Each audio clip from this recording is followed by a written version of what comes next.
Ministers of government and other officials recently traveled to the Pomeroon-Supinam region to meet and interact with residents as part of its Government Comes to You outreach. In this InfoHub In-Depth, we examine the benefits accrued to the residents of Region 2 at the outreach.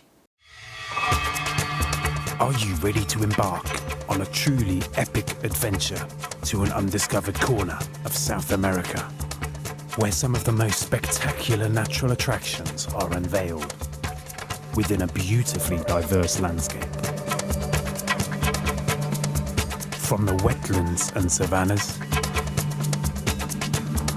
to the ancient mountains, magnificent waterways and lush enriching rainforest would provide a vast playground for some of the most exotic and breathtaking creatures on the planet, including many of the world's giant species. This untouched land of mystery and wonder serves up an exclusive experience for travelers. So are you ready for a new, awe-inspiring adventure? Welcome back to nature. Welcome to Guyana.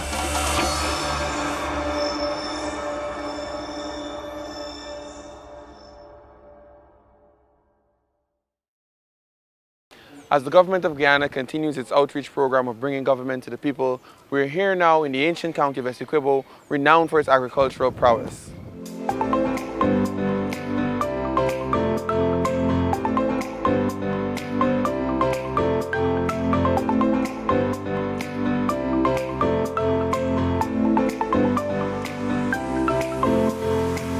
As we gathered here, our leaders would have thought it fit to come to this region in an effort to provide for us an opportunity for us to interact.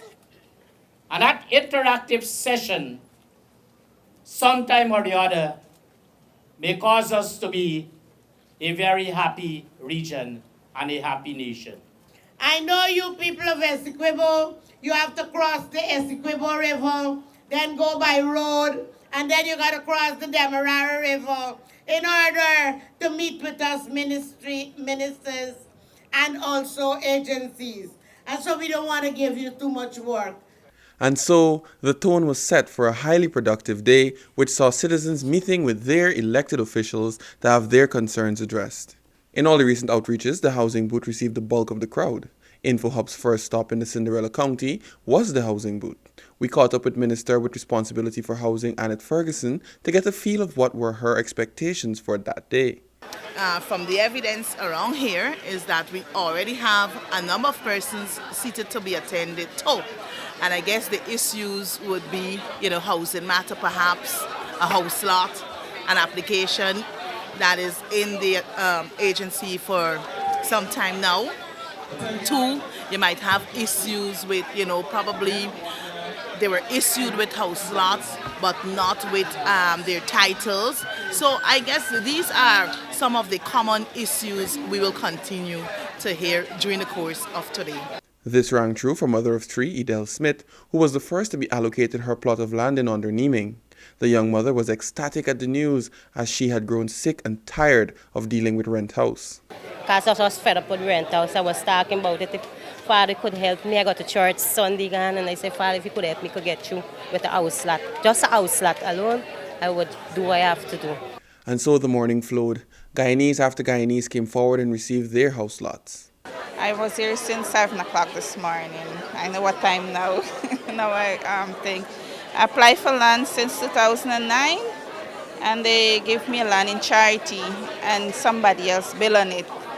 So I keep running at housing, and finally now I get the land in Underneming Sandpit, and I'm happy. I live so many years paying rent and trying to get a lot since 2008 and could not. But thank God I get through today. I am so happy. I applied for 2016 and I've been given a house lot in Underneming, and I must say I feel good because all the time I rent in house so like 15,000 and my children, and it's hard for me. I have been applying since in 2012, and I've been pushed around, and then I apply over back again, and then I apply back in 2015. And now that I feel very relieved that finally I now get a chance to own a land. And I'm very thankful for it. I'm very thankful for the minister to approve me to get in this land, and I'm very grateful for that. Housing was certainly on a roll, meeting the expectations of every and all persons to visit.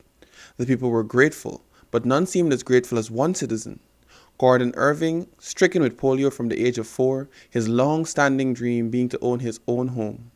Gordon lives with his mother, who is blind, and his dream was realized as he is now the proud owner of a house lot in Underneming.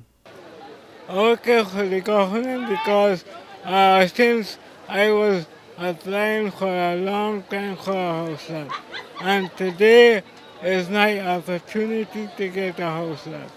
And I am very thankful to the government, and I have to thank Jehovah for that also. Because if it wasn't for him, I wouldn't get it. If it wasn't for Mr. Granger, I wouldn't get it, and I have to thank him for that. Both him and his mother made a decision to attend the outreach at Damon Square, Anna Regina, on the fateful morning of May 29th. They were able to meet with Minister Ferguson, who helped in fast-tracking their application, which was made since 1992. He has done very well, very good for us, at least for my son because he's disabled. Well, he got polio since he was 4 years old. There are those who wish to label these outreaches as a government gimmick, but for Gordon and his mother Ruby, this is a reality, this is a dream realized. As our tour continued, we came across the path of a family from the small village of Kapui at the Department of Citizenship. Grace Edwards brought out her entire family to try and secure their birth certificates.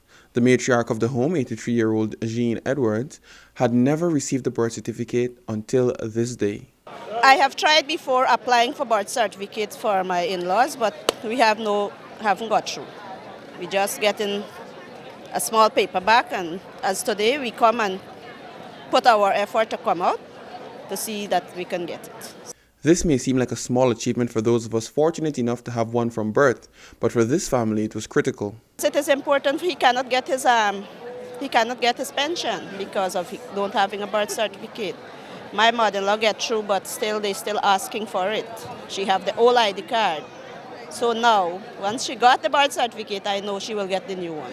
It was at this point that a group of persons passed us on their way to the Ministry of Agriculture's booth. Behind me is Amos Garraway, one of the farmers and vendors removed from the charity waterfront as they're undergoing upgrading works. His contention here today is that they've been removed, and where they've been placed, they're not fully allowed to sell. He's come to see what can be done on his behalf by the government. We selling at the charity waterfront greens, and we normally we produce from the river and Koja Canal. But they're doing some work at the waterfront and they remove us. But I understand that they remove us with the intention not to put us back there. Garraway's mind was put to rest when he was able to secure a meeting with the REO and the charity NDC. Garraway was accompanied by another farmer who had deeper concerns. We really suffering for get from we farm to the market at charity at Bamboo Bridgehead because the canal is very shallow. The canal they black up for a number of years, like about 20-something years, and they just all off the grass. Officials from the National Drainage and Irrigation Authority reliably informed Lane that they did have plans to go in and clean the canal. However, due to the wet season, they weren't able to do so. As we continued to move through the various booths set up at the square, we made a stop at the Ministry of Education, where we caught up with Minister of Education, Dr. Nicolette Henry. What has happened this morning, we met with a lot of persons. Primarily sweeper cleaners came to the education booth. In many of the instances, the cabinet decision was not implemented, and so they were not getting their right wages. So I was able to speak with the PPO and the regional executive officer, and I trust that this matter will be resolved soonest. The InfoHub team was also able to catch up with the Regional Education Officer Acting, Nicola Matthews, who gave a brief update on what was happening for education in the region. We have seen a number of changes presently, we had some overcrowding schools, and we had an extension that was done to Adventure Annex that is now being gazetted and will be called on the naming nursery. There is also extension being done at Wakapow Secondary, where the classroom were small and some of the students were sharing a part of the primary school. That will be completed in this year by August, so that school will have adequate space for the children and the teachers. Throughout the outreach, one thing remained evident. In every sector, development and progress was in store for Region 2, as Minister of Public Telecommunications Catherine Hughes highlighted. About 3 weeks ago, we were able to bring internet, free internet, to 6 locations in Oriella. So it means that even though they don't have telephone signal, they can make calls through the internet. The police station, the health center, the nursery school, the primary school are all able to connect. Use it for education, use it for training, online learning, business people using it to enhance their businesses. So we were able to say to the 2 individuals from Pomeroon, for example, that Pomeroon is on our list, and within the next 2 months we are going to be able to get there. In fact, steps have already been made in reaching these far-flung communities. We have just been able, we got some equipment that is now purchased that was in our budget. So we have some satellite connectors and dishes that we would be able to go to some of these remote communities. And so, you know, I know everybody wants us to do everything as fast as possible, and every community is important, but we are getting there. As the outreach came to a close, the ministers took to the various communities along the coast to be able to better interact with residents at community meetings. This gave those who were unable to attend the outreach at Damon Square a chance to meet with the various ministers. At Mainstay Wayaka, ministers Dr. George Norton, Keith Scott, and Jaipal Sharma met with the people.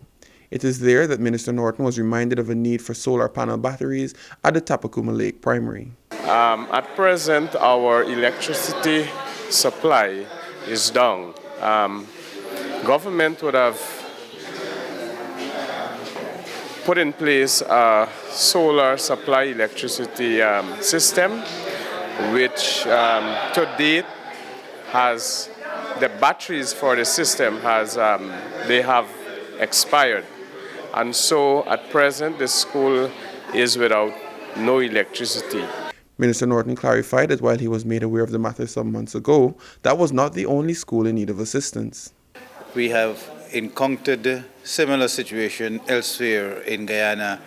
We managed to support to resolve that situation. We hope that we can resolve the situation here in Tapakuma, especially since I had promised them.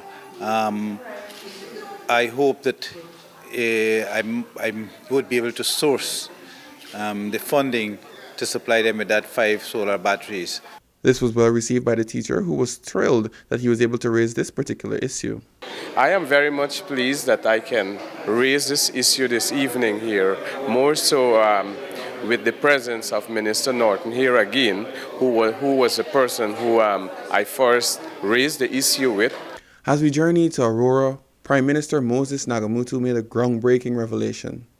David Granger and I are looking at the possibility of abolishing fees for the university in a second term.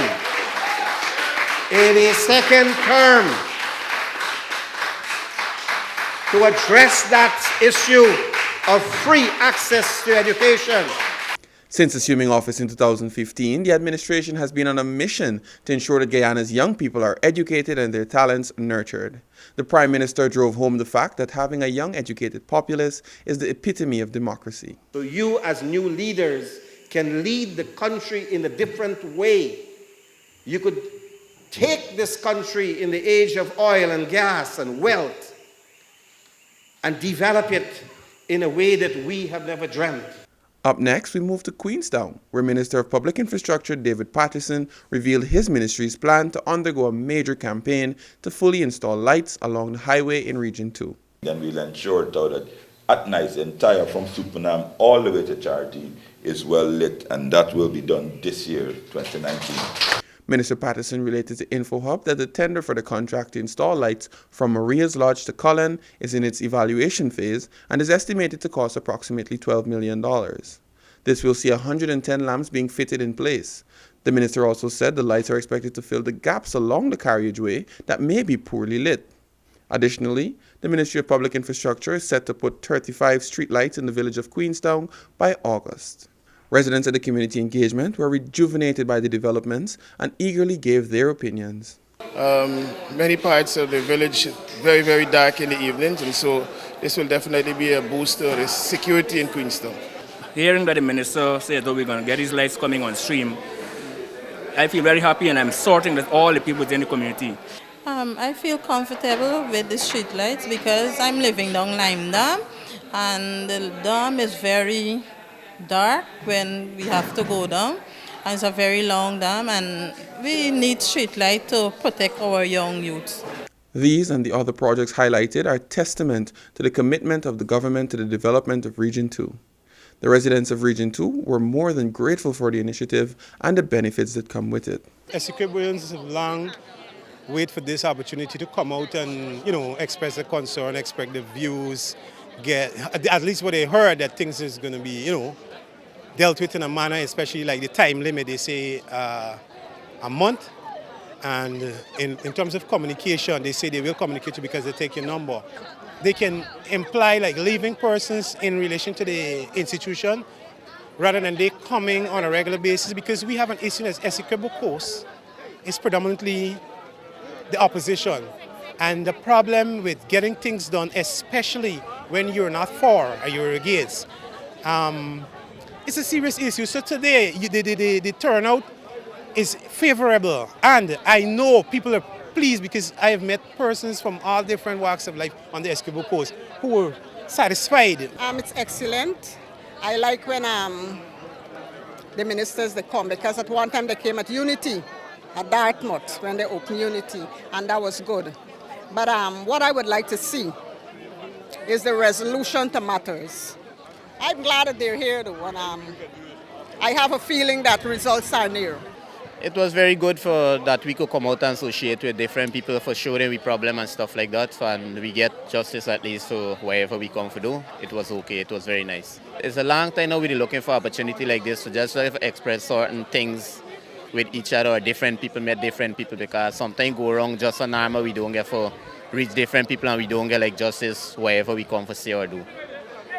So it was be real nice to get for reach the bigger ones, them that we could get we own satisfaction. The initiative of taking government to the people is a landmark one that will afford citizens of Guyana an opportunity to meet with their elected officials. The Government Comes to You initiative will touch every region of Guyana, giving all Guyanese an opportunity to air their views directly to their leaders. This has been InfoHub In-Depth. Thanks for watching. Goodbye. Staying on treatment can lead to a normal and healthy life. You're looking good, my friend. I don't need this anymore. You safe, bro. You don't need more pills, boy. Looking your best or having a low viral load does not mean you no longer have HIV. There is no cure, but treatment helps you to stay healthy and live a long and full life.